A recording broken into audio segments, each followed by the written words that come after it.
अब दूसरी बात, आज हमारे जो युवा वर्ग के लोग हैं, युवा वर्ग के बच्चे, बालक बालिका, वो सोचते अरे भजन करके हम क्या करेंगे, भजन करने की उम्र तो बुढ़ापा है। तो भैया भजन केवल बूढ़े लोगों को बूढ़े लोगों का काम होता, या भगवान केवल बूढ़े लोगों को मिलते होते तो प्रहलाद को, ध्रुव को, मीरा को तो मिल ही नहीं पाते।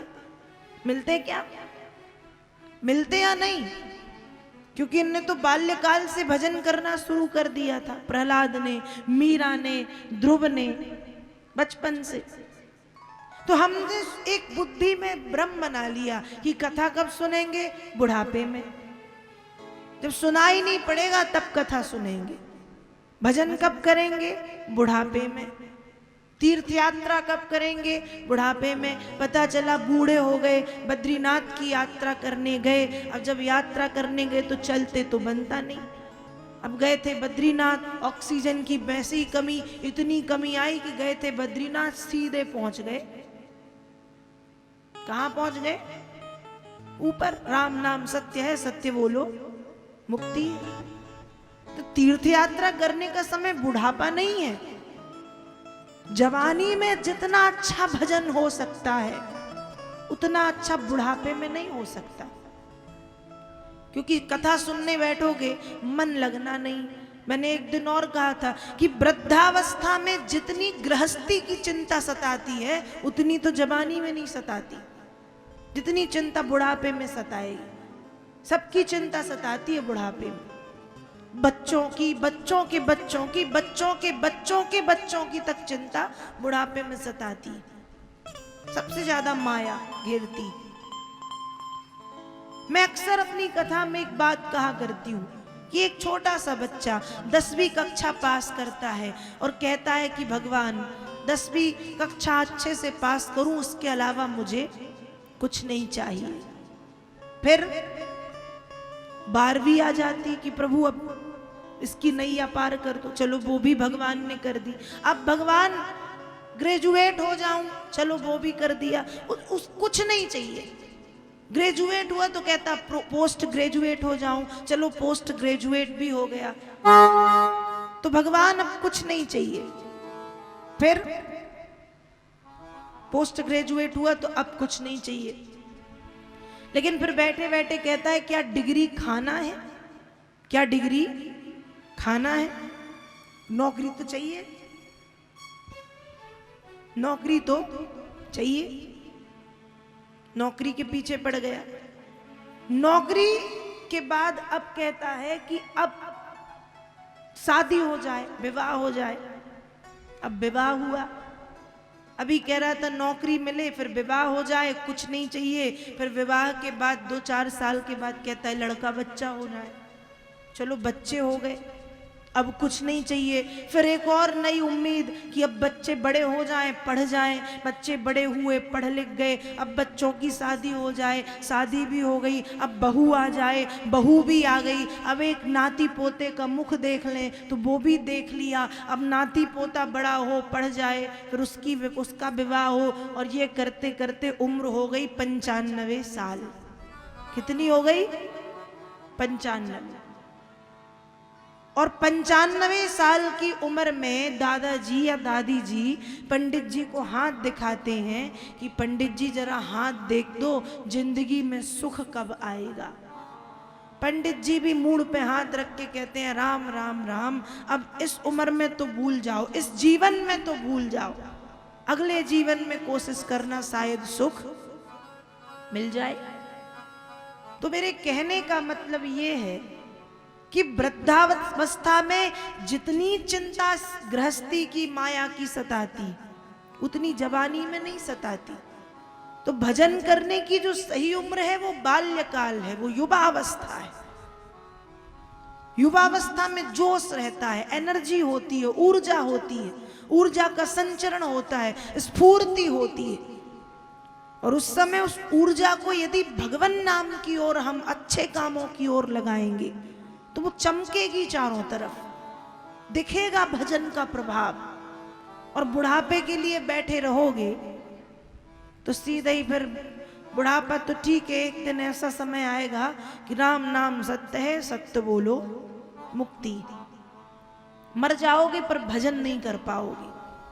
तो भजन की उम्र बुढ़ापा नहीं है, कथा सुनने की उम्र बुढ़ापा नहीं है। भजन की उम्र जवानी है, कथा सुनने की उम्र जवानी है।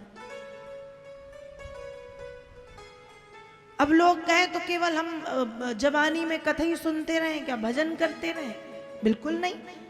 ये उम्र पढ़ाई की भी है, ये उम्र घूमने फिरने की भी है, ये उम्र मनोरंजन की भी है, और यही उम्र भजन की भी है। सब कुछ करते हुए इस उम्र में हम भजन करें। पर हम सोचते हैं कि अरे ये उम्र तो केवल मनोरंजन की है, तो पार्टी करना, दारू पीना, सिगरेट पीना सब इसी उम्र में दिखता है। उल्टे सीधे काम करना सिवाय भजन के। तो ध्यान रखो, उल्टे सीधे काम करने से कुछ पाओगे नहीं, कुछ खोना ही है। खोना है ना। पाना जो है वो परिश्रम से, मेहनत से, प्रयास से ही पाना है। तो युवावस्था जो उम्र है, ये मैं सिर्फ युवान भाई और बहनों के लिए बोल रही हूं कि युवावस्था जो उम्र है, उस उम्र में ऊर्जा, ताकत, शक्ति, स्फूर्ति, जोश ज्यादा होता है। तो उस ऊर्जा को हम अच्छी दिशा में लगाएं ना, उस ऊर्जा को हम अच्छी दिशा में लगाएं तो अच्छा पालेंगे। और गलत दिशा में लगाओगे तो फिर एक उम्र ऐसी आएगी कि सिर पीट के रोगे कि काश सही उम्र में कुछ सही कर लिया होता, तो आज ये दिन ना देखना पड़ता। तो युवावस्था ही उम्र काम करने की है, पढ़ाई करने की है, जी तोड़ मेहनत करने की है, भजन करने की है, कथा सुनने की। और वृद्धावस्था तो ऐसी उम्र है कि जितना भजन हो पा रहा तो कर लो, नहीं तो बिस्तर पे सो और आराम करो। वृद्धावस्था आराम की उम्र है। आराम करते हुए जितना भजन कर पाओ तो कर लो, बस मुझे ऐसा लगता है। तो समय रहते सावधान हो, क्योंकि ये जरा सभी के ऊपर आक्रमण करती है। जरा मतलब बुढ़ापा। इसने तो कृष्ण को नहीं छोड़ा, 17 बार भगवान ने उसे हराया, लेकिन 18वीं बार भगवान भी हार करके प्रवर्षण पर्वत पर गए हैं भक्ति ज्ञान की गंगा में गोता लगाने। तो हमें भी समय रहते अपने प्रवर्षण पर चल देना चाहिए। अब आप कहो कि अभी तो परीक्षा आने में 11 महीने हैं, जब परीक्षा आएगी तो हम पढ़ाई कर लेंगे। अब परीक्षा सिर पे है, बचे हैं 2 दिन, पढ़ाई कुछ की नहीं तो फेल हो गए या पास हो जाओगे? फेल ही होना है। जैसे 12वीं कक्षा के लिए पूरा 1 साल अध्ययन करने के बाद परीक्षा होती है, फिर जिसने खूब अच्छे से मेहनत की है वो अच्छे से पास हो जाता है। अब जिसने कम मेहनत की है वो 2nd डिवीजन होता है, जिसने और कम मेहनत की है वो उसको पासिंग मार्क मिलते हैं, और जिसने बिल्कुल ही मेहनत नहीं की तो फिर हरि बोल, कुछ नहीं, फेल। वैसे ही तो ये है। अब हम सोचें कि एकदम से जब मरने की स्थिति में पहुंचेंगे तो भजन कर लेंगे। अब जिंदगी भर भजन करने की प्रैक्टिस नहीं की और सोचो कि मरते समय मुंह से राम निकले, तो निकलेगा? नहीं निकलेगा। प्रैक्टिस तो करनी पड़ेगी ना, धीरे धीरे राम राम कहने की कि जब मरणासन स्थिति आए तो अपने आप मुख से राम निकले, जोर ना लगे।